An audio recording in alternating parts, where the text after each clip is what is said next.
Hey guys, welcome back to our podcast. Today we have for you the part two of the interview that we had with Kevin Filipczak. Um, part one is already up. Go watch it if you haven't. Part two is all about the COVID experience with the university and with dancing overall. Enjoy. So, how has COVID affected your dancing life?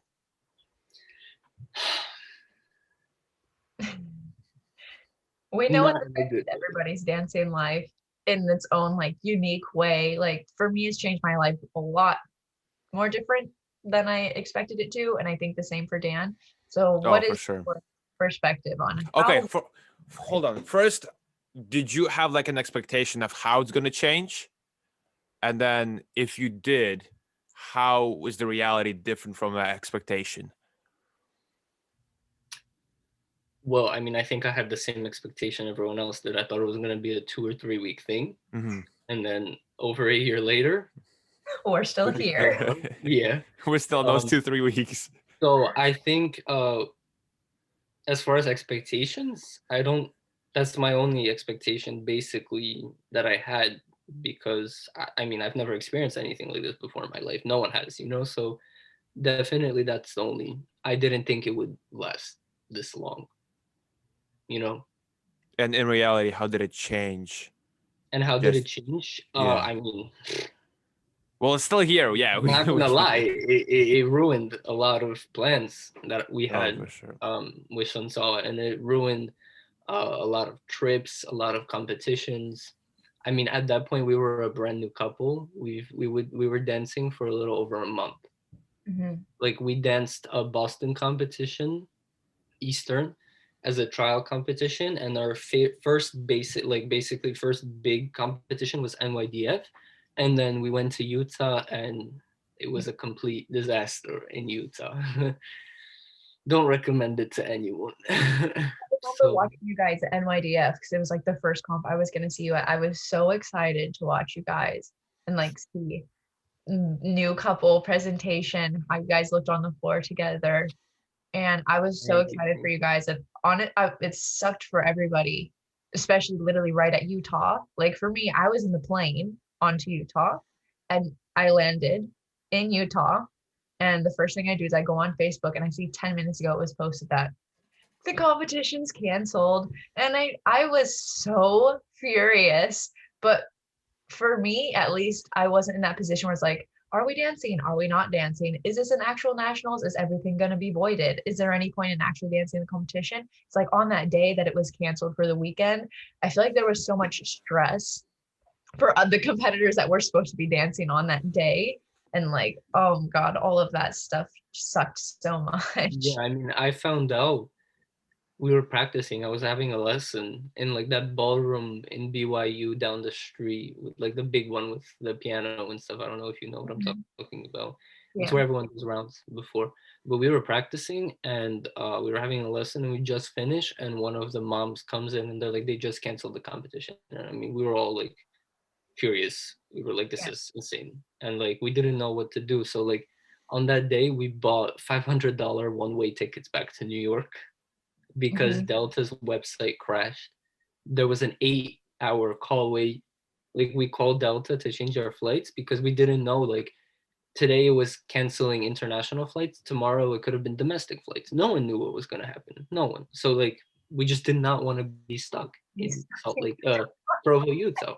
We just didn't want to be stuck there. And especially Chantal was still 15 at the time. So I mean, she was very young. Me, I was still a little more experienced, stuff like that. But like, she was very scared. So um, it was definitely not an experience I wish I have.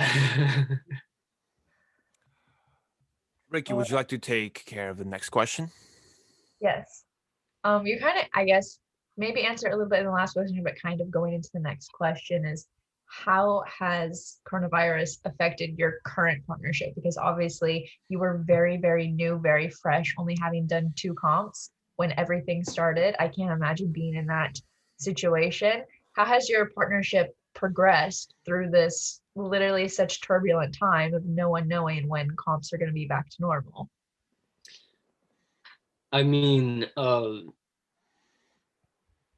it was very difficult. I'm not gonna lie, because at this point we spent more time.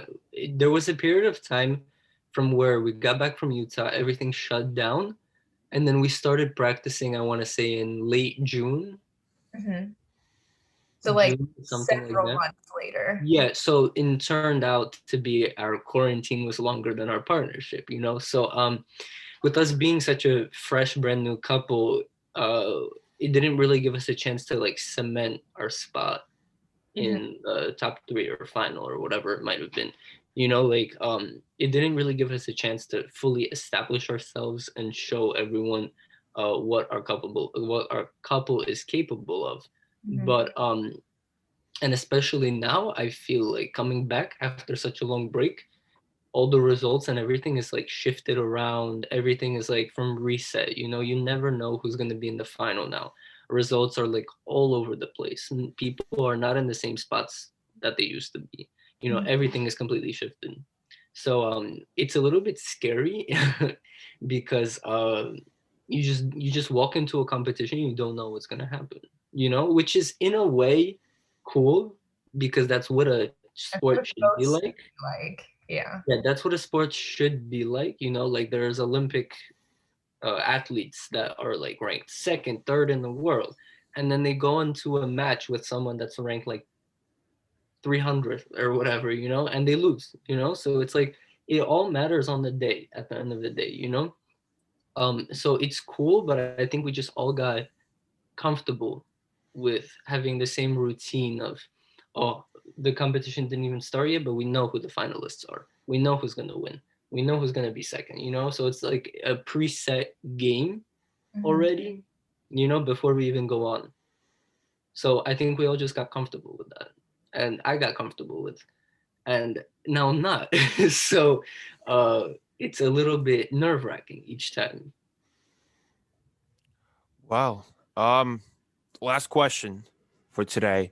Where would you like to see yourself in roughly 5 or 10 years? I know it's a huge window, but let's have like a 5 year expectation and then like a 10 year expectation.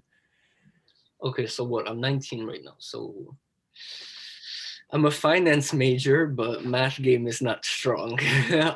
What is 5 plus 19? 24? Yeah. Yes. What I'm gonna be like when I'm 24.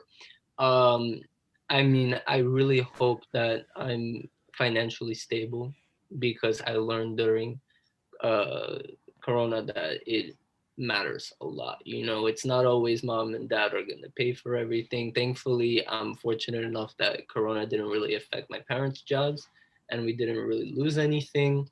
But there are some people that, like, I mean, had to close down their businesses that they worked their entire lives towards, as they invested their whole life savings, you know. So it just made me realize that being financially stable is very, very important in today's world.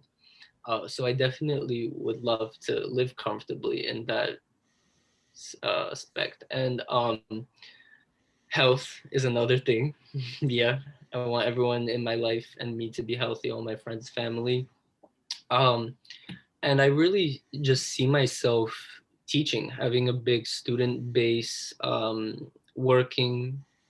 I'll be probably out of college at that point. I don't really see myself working in my degree in finance, banking. I mean, I don't really see that happening. I just don't feel that I'm made for that. But I want to hopefully travel internationally. Everything's going to be over, and we're going to be allowed to leave the United States and go to European competitions, world competitions. I just want to be doing the same thing that I do now, just on a more concentrated level. You know, just work in the studio, gym, travel, competitions, and killing Enjoy it. life, basically. Yeah, yeah, doing what I love. And 10 years, whew, 29. Damn, I'm gonna be old. uh, I don't really know if I see myself as a studio owner, you know, because it's a lot of responsibility. Management. Work. Lots of liabilities, lots of risk, and again, Corona showed everyone who's boss. So a lot of the studios that I know, that I've heard of, that I've worked in, closed during the pandemic. So it's definitely showed us that it's not a bulletproof thing. It can definitely be taken down just as quick as it was created. So I don't know if I would open a studio ever. Maybe if this whole Corona thing didn't happen, maybe. But now I don't know.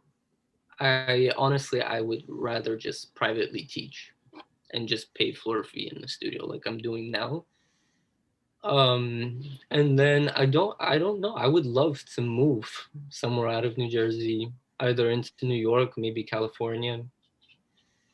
I think it would be sick. I think it would definitely be an interesting thing to do. Um, and I definitely see myself still dancing with Chantal. I mean, if she sees herself dancing with me still, but we really, really do enjoy dancing together, and I feel like I found the person that I want to have a very good career and long career with. That I finally met like a person that's on the same page as me and has the same aspirations and stuff like that as me. So I definitely see myself dancing with her, and yeah. And I don't know when I want to retire. Definitely, I think 29 is a little too early to retire, but depends how successful I am. You Yeah. know, some people have it better than others. Yeah. Um, yeah. But I would definitely still be teaching dance because I really do enjoy it. So, Well, that's awesome. Yeah, we loved having you on the podcast, Kevin. thank you so much for letting me Absolutely. be here, for inviting me. I really enjoyed it. It was Absolutely. Yeah, we very loved you interesting, here. guys. You were very helpful. Definitely answered a lot of my questions. I'm sure answered a lot of other people's questions, especially regarding college and dancing at the same time. But guys, if you're still listening, we love you. You're awesome. And we'll see you guys next time. Bye, guys.